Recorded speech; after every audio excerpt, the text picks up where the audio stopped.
Have you ever wondered what it's really like to live in a condo here in Hawaii? Well, I'm going to share with you my personal experience of living in a condo for over 5 years and tell you what I think the pros and cons are of living in a condo here in Hawaii.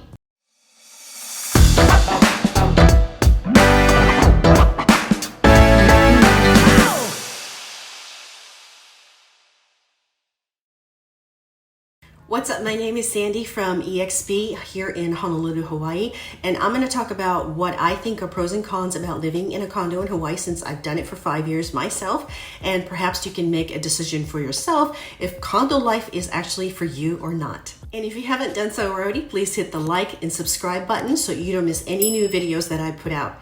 And without further ado, let's go over some of the pros and cons of living in a condo life that maybe you haven't heard before. So one of the most obvious pros of living in a condo is that the price point is so much lower than single family homes here in Hawaii.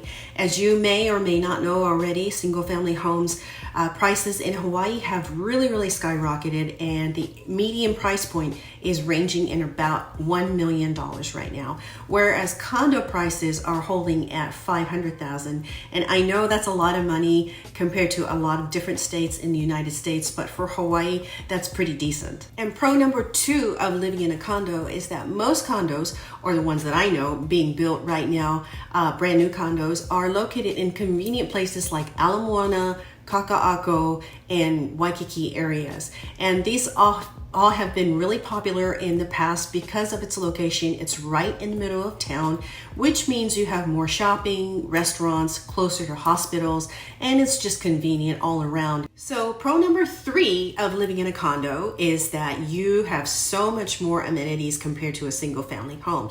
For example, some of the newer condos that Howard Hughes is building in town, they have things like barbecue grills, movie theaters, gyms, meeting areas, and even guest suites if you have guests staying with you. So compared to buying a single family home, you get access to all these other super duper nice amenities that you may or may not get in a single family home. So con number 1 is noise. I'm not going to lie to you, in a condo, you are going to hear some noises because you're living in a building full of other people with different schedules and different family members and pets even maybe. So you do have people maybe stomping around on the top floor or banging around in the next room. You may hear kids fighting in the next room, or your neighbor watching or listening to music too loud. But this is something that comes with condo life. So if you are particularly nervous or concerned about noise, you might want to really do your research and make sure that you're not going to get as much noise as you may in other condos. So con number 2 is elevators. And I'm sure you guys are going like, what's wrong with elevators? Elevators are kind of cool. Yes, they are. But when the pandemic first started and all throughout 2020 and 2021, a lot of buildings has restrictions on how many people could ride the elevators at one time. Usually it was like 4 people because it's so confined. The space is so confined in elevators.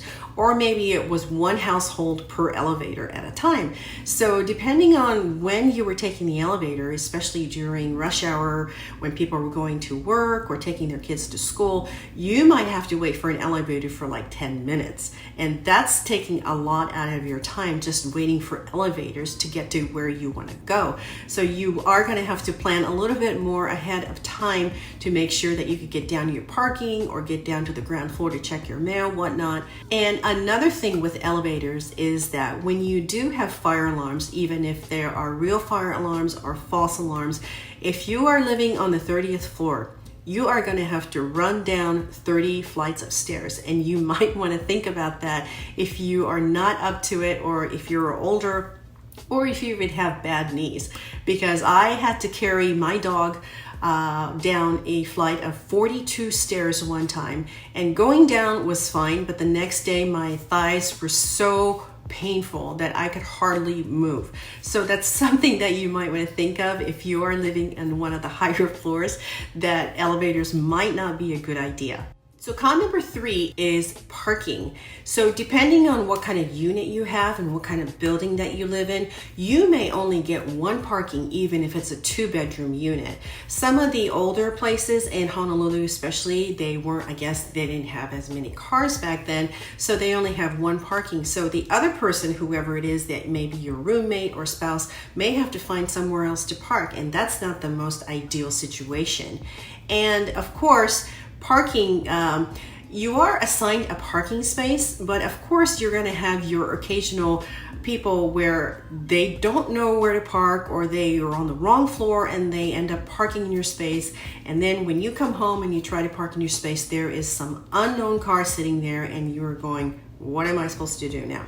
So true story, one time I did come home and there was a car parked in my stall. So I had to just go right downstairs with my car, park it in front of the building, and go in and talk to the building superintendent and ask them, it's like, who is the owner of this car? So here's the license number, but the car was not registered and they couldn't find the owner. So we ended up having to call a tow company to have the car towed.